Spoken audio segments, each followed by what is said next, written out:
हमने अपना thermodynamics chapter start किया, जिसमें हमने बेसिक्स फर्स्ट वीडियो में स्टार्ट किए थे। उन्हीं बेसिक्स को हम आज कंटिन्यू करेंगे, उसके बाद हम मेन चैप्टर पर आएंगे। हालांकि these are also the part of the chapter, जो जानना बहुत ज़रूरी है हमारे लिए। तो हमने लास्ट जो वीडियो है उसमें हमने प्रॉपर्टीज ऑफ सिस्टम के बारे में बात की थी, जो कि एक्सटेंसिव और इंटेंसिव प्रॉपर्टीज थी। Intensive properties does not change according to the system size और volume, but the extensive properties can be change. वो चेंज हो सकती है पर इंटेंसिव चेंज नहीं हो सकती। वो स्पेसिफिक होती हैं, जो वो एक बड़े सैंपल के लिए और एक छोटे सैंपल के लिए सेम ही रहती हैं। ठीक है, आज हम जो अपना टॉपिक स्टार्ट करने जा रहे हैं, that is the state variables. Okay, तो किसी भी मैटर की जो स्टेट होती है उसे डिफाइन जो भी फैक्टर्स करते हैं उन्हीं को हम स्टेट वेरिएबल्स बोलते हैं। So these variables define the state of that matter. वो मैटर किस स्टेट में है वो उसको डिफाइन करना। फॉर एग्जाम्पल एग्जाम्पल ले लेते हैं। सपोज हमारे पास कोई गैस है, ओके, और हम कहें कि ये गैस जो है इसका प्रेशर 180 m है, ओके, इसका टेम्परेचर सपोज 278 केल्विन है, ठीक है, और इसका वॉल्यूम सपोज 300 ml है, राइट। तो ये जो फैक्टर है, जो प्रेशर, टेम्परेचर, वॉल्यूम, हमने जो कुछ भी यहाँ पर लिखा है वो क्या है, सब इस गैस को डिफाइन करें, इस गैस की स्टेट को डिफाइन करें कि किन किन फैक्टर पर ये गैस हमने ली है। तो these are the variables, these factors are called state variables. तो इनका काम क्या होता है, state, those factors which define the state of matter are called the state variable। उन्हीं को हम क्या बोलेंगे, स्टेट वेरिएबल बोलेंगे। अब इसमें जो हमारा वर्क और एनर्जी है वो स्टेट वेरिएबल में काउंट नहीं होते हैं, ठीक है ना। So work and energy, work and energy are not state variables, ठीक है। Work and energy state variables नहीं है। ये क्या है फिर, these are the part functions. ये पार्ट फंक्शंस हैं, राइट। अब जो स्टेट वेरिएबल होते हैं इसको हम डिफाइन कैसे करते हैं, इसकी इनिशियल और फाइनल स्टेट से। मीन्स इनिशियली किसी गैस का प्रेशर कितना था, फाइनल प्रेशर क्या है, इनिशियल टेम्परेचर क्या था, फाइनल टेम्परेचर क्या है, इनिशियल वॉल्यूम, फाइनल वॉल्यूम। तो इनिशियल और फाइनल, इन दो टर्म्स में हम स्टेट वेरिएबल को क्या करते हैं, डिफाइन करते हैं, ठीक है। Now we will see the types of thermodynamic process. तो थर्मोडायनामिक में कितनी तरीके के प्रोसेस हैं वो हम देखते हैं। तो हम फर्स्ट देखते हैं अपना, that is cyclic process.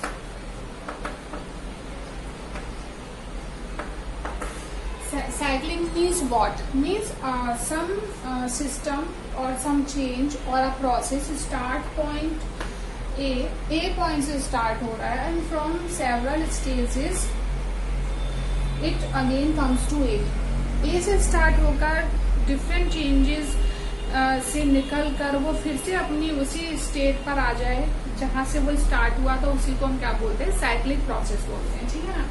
Cyclic process के लिए चेंज इन प्रेशर 0 होगा, चेंज इन टेम्परेचर भी 0 होगा, और चेंज इन वॉल्यूम भी 0 होगा।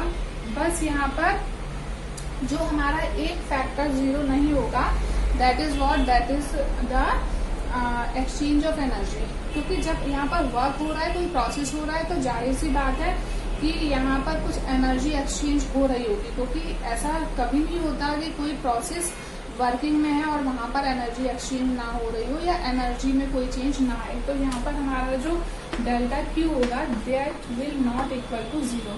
डेल्टा क्यू यहाँ 0 के इक्वल नहीं होगा, बाकी सब कुछ क्या होगा, it will be equal to 0। Second हम देख लेते हैं अपना दूसरा process, it will be isothermal process, ठीक है। अब यहाँ आइसो वर्ड हम कुछ प्रोसेसेस में यूज करेंगे। तो आइसो का मतलब होता है सेम,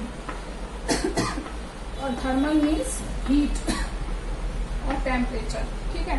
तो ऐसे प्रोसेसेस जहां पर टेम्परेचर कांस्टेंट होगा, दैट इज टेम्परेचर कैसा रहेगा, कांस्टेंट, तो ऐसे प्रोसेसेस को हम क्या करेंगे, आइसोथर्मल प्रोसेस कहेंगे। इसका मतलब क्या, change in temperature will be zero होगा यहाँ पर। Here the temperature change will be zero, right. Next process देखते हैं।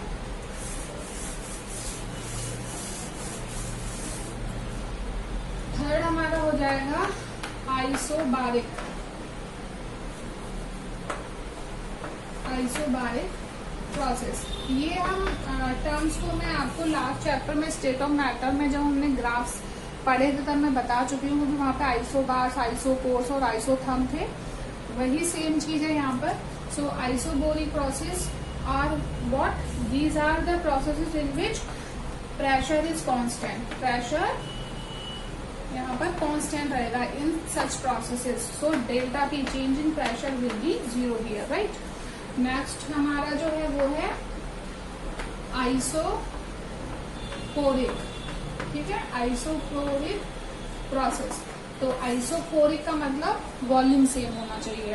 तो the process in which the volume constant, तो यहाँ पर क्या होगा, volume is constant and volume constant मतलब change in volume will be zero here, right. अब हमारा लास्ट जो टाइप है वो है एडियाबैटिक प्रोसेस, राइट। नेक्स्ट हम देखते हैं adiabatic process. So what is adiabatic process? It is a process in which heat exchange is zero. यहाँ पर हीट एक्सचेंज क्या होगा, जीरो होगा। There will be no heat exchange, so delta Q equal to zero here. So these are the types of some processes, जिसमें हमने देखा cyclic, जिसमें काफी सारे फैक्टर जीरो हैं, सिर्फ हमारा हीट को छोड़कर, ठीक है, एनर्जी को छोड़कर। उसके बाद में हमने देखा आइसोथर्मिक प्रोसेस, जिसमें टेम्परेचर कांस्टेंट है, so change in temperature zero. Isobaric, pressure constant, so change in pressure will be zero. Isochoric, volume constant, so change in volume will be zero, right. Adiabatic, no heat exchange, so change in heat will be zero here, okay. So these are the types of some processes, right. अभी हम अपना next topic देख लेते हैं। So अभी जो हमने सारे processes पढ़े, that is cyclic process, isobaric, isocoric, These all processes can be of two type। वो सभी प्रोसेस दो तरीके के हो सकते हैं, या तो वो रिवर्सिबल प्रोसेसेस होंगे या फिर वो इरिवर्सिबल प्रोसेसेस होंगे। For example reversible cyclic process और irreversible cyclic process. Next is the reversible isothermic process और इरिवर्सिबल आइसोथर्मिक प्रोसेस। यही हम सारे प्रोसेसेस के लिए क्या करेंगे, अप्लाई करेंगे। तो कोई भी प्रोसेस जो हमने अभी पढ़ा था सिस्टम में जो होगा वो दो तरीके का हो सकता है, या तो वो रिवर्सिबल होगा या फिर वो इरिवर्सिबल होगा। In previous classes we know the difference between the reversible and reversible processes. Reversible which can not be reach to its initial state और is irreversible, and reversible which can reach to its initial state, जो अपनी किसी भी stage से शुरू होकर एक position से सेवल स्टेजेस से घूमता हुआ फिर से अपनी वापस उसी स्टेज पर लौट आएगा, तो वो हमारा रिवर्सिबल हो जाएगा। और जो अपनी इनिशियल स्टेट को फिर से गेन नहीं कर पाएगा वो हमारा क्या हो जाएगा, इरिवर्सिबल प्रोसेस हो जाएगा। ये सिंपल डिफरेंस है जो हमको काफी टाइम से हम सब लोग जानते हैं, लेकिन अब हम हमारे स्टैंडर्ड के हिसाब से उसे देखेंगे कि ये डिफरेंस क्या होता है, ठीक है। तो जो रिवर्सिबल प्रोसेस होते हैं वो क्या होते हैं, वो इन्फानाइट टाइम में कंप्लीट होते हैं और बहुत ही स्लो प्रोसेसेस होते हैं।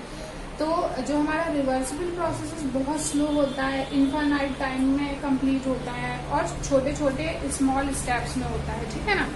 ऐसा क्यों होता है, क्योंकि उसे किसी भी स्टेट से वापस अगर अपनी इनिशियल पोजीशन पर लौटना हो तो वो आ सकता है वापस। अगर ये फास्ट हो जाएगा तो मीन्स वो अपनी कंप्लीशन की तरफ जल्दी से पहुंच जाएगा, और अगर उसे इनिशियल स्टेट पर किसी भी पॉइंट पर लौटना पड़े तो वो नहीं हो सकता ऐसा। तो अगर ऐसे प्रोसेस जो बहुत फास्ट होते हैं और फाइनाइट टाइम में बहुत जल्दी से हो जाते हैं, वो इनिशियल स्टेट में आना उनका क्या होता है, बहुत मुश्किल होता है। तो ऐसे ही प्रोसेस को हम क्या बोलते हैं, इरिवर्सिबल बोलते हैं। और जो छोटे छोटे स्टेप्स में होते हैं, बहुत स्लोली होते हैं, इनफाइनाइट टाइम लगता है जिनको कंप्लीट होने में, वो हमारे होते हैं रिवर्सिबल प्रोसेसेस। ठीक है, नेक्स्ट है हमारा जो हमारा रिवर्सिबल प्रोसेस होता है उसका हर नेक्स्ट स्टेप जो होता है, हर आगे वाला स्टेप जो होता है वो अपने प्रीवियस स्टेप से इक्विलिब्रियम में रहता है। ठीक है, लेकिन इरिवर्सिबल में ऐसा नहीं होता है, उसमें इक्विलिब्रियम होता है सिस्टम में, लेकिन कब होता है, सिर्फ इनिशियल और फाइनल स्टेज में होता है। और जो मिडिल की स्टेजेस होती है उसमें प्रीवियस स्टेप में और जो हमारा स्टेप हो रहा है जो आने वाला है उसमें कोई भी इक्विलिब्रियम नहीं होता है। तो इरिवर्सिबल प्रोसेसेस में अगर हमें इक्विलिब्रियम की बात करें तो वो सिर्फ हम कहाँ देखने को मिलता है, हमको इनिशियल और फाइनल स्टेज पर देखने को मिलता है, जबकि यहाँ पर हमको जो इक्विलिब्रियम है वो हर एक स्टेप में देखने को मिल जाता है, क्योंकि वो बहुत स्लो प्रोसेस है। एक एग्जांपल लेकर हम इसको समझ लेते हैं। ठीक है, सपोज हमारे पास यहाँ पर कोई गैस है, ठीक है, कोई गैस भरा हुआ है और यहाँ पर हमने क्या किया है, पिस्टन लगा दिया। ठीक है, ये पिस्टन लगा दिया। अब यहाँ पर हमने ये वेट रख दिए छोटे छोटे, ठीक है, कई सारे हमने बहुत सारे वेट रख दिए। अब क्या है, यहाँ पर अब ये जो स्टेट है ये स्टेबल है और यहाँ पर ये दोनों इक्विलिब्रियम में है। ठीक है ना, ये इक्विलिब्रियम की स्टेट है, राइट। अब क्या, सपोज हमने यहाँ से एक छोटे से वेट को हटा दिया। जैसे हम वेट हटाएंगे तो क्या होगा कि यहाँ हटाते ही प्रेशर कम हो जाएगा, प्रेशर कम होगा तो वॉल्यूम बढ़ेगा और वॉल्यूम बढ़ने से इसके अंदर का भी प्रेशर क्या हो जाएगा, सिस्टम के प्रेशर अंदर का भी प्रेशर कम हो जाएगा। ठीक है ना, तो जल्दी से क्या होगा कि प्रीवियस और ये फाइनल जो स्टेप है वो दोनों इक्विलिब्रियम में आ जाएंगे। फिर से अगर आप यहाँ पहुंचने पर फिर से एक और वेट हटाते हैं, फिर से वही होगा, हमने ऊपर से प्रेशर कम कर दिया तो ये पिस्टन ऊपर आएगा तो वॉल्यूम बढ़ जाएगा, वॉल्यूम बढ़ जाएगा तो इसके अंदर का जो प्रेशर है वो भी कम हो जाएगा, तो फिर से इक्विलिब्रियम में आ जाएंगे। तो यानी ये प्रोसेस बहुत स्लो हो रहा है और हर बार ये इक्विलिब्रियम में है। अब यहाँ देख लेते हैं। ठीक है ना, अब यहाँ पर हमने ये पिस्टन लगा रखा है, ठीक है, और यहाँ पर भी हमने ये वेट रख रखे हैं और ये हमारा यहाँ पर कोई भी सब्सटेंस या गैस भरा हुआ है। अब क्या है, अब यहाँ हम छोटे छोटे वेट को ना हटाकर हम यहाँ से बहुत सारे वेट एक साथ हटा देते हैं। अगर हमने बहुत सारे वेट एक साथ यहाँ से रिमूव कर दिए तो क्या होगा कि ये पिस्टन जल्दी से ऊपर आ जाएगा, बहुत फास्टली।